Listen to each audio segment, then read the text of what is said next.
Syederalun, seluruh perangkat gampung Cot Bada Jempa Biren, mulai dari kecik, kerani, kaur, kepala dusun, ketua pemuda yang berjumlah 18 orang dicek urin oleh BNNK Biren Kamis 19 Agustus.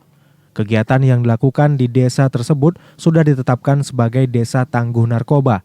Cek urin sebagai langkah meneguhkan komitmen agar tidak ada perangkat desa yang terlibat narkoba.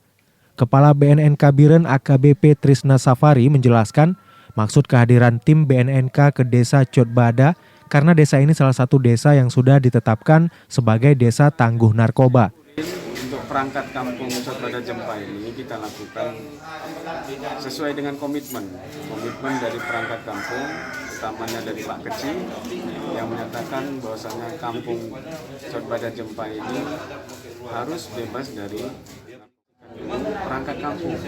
Kalau memang perangkat kampung sudah bersih, beliau ini bisa menyampaikan kepada masyarakatnya tentang bahaya narkoba itu seperti apa. Tunjuk sebagai kampung anti narkoba menuju bersinar, bersih dari narkoba. Kegiatan tersebut juga dihadiri anggota Babinsa Pos Ramil Jempa, Sertu Safriadi, yang juga ikut melakukan cek urin bersama perangkat desa. Usai urin ditampung, kemudian diserahkan kepada petugas meja yang telah disediakan. Hasil cek urin dari 18 perangkat desa tersebut dinyatakan negatif narkoba. Desa tersebut berpenduduk 330 kepala keluarga atau 1.090 jiwa, berada di 4 dusun, yaitu Dusun Limeng Gading, Limeng Mago, Jempa Mirah, dan Jempa Putih.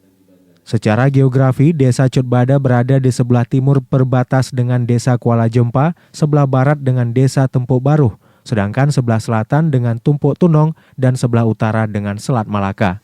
Dari Biren, Yusmandin Idris, Serambi On TV.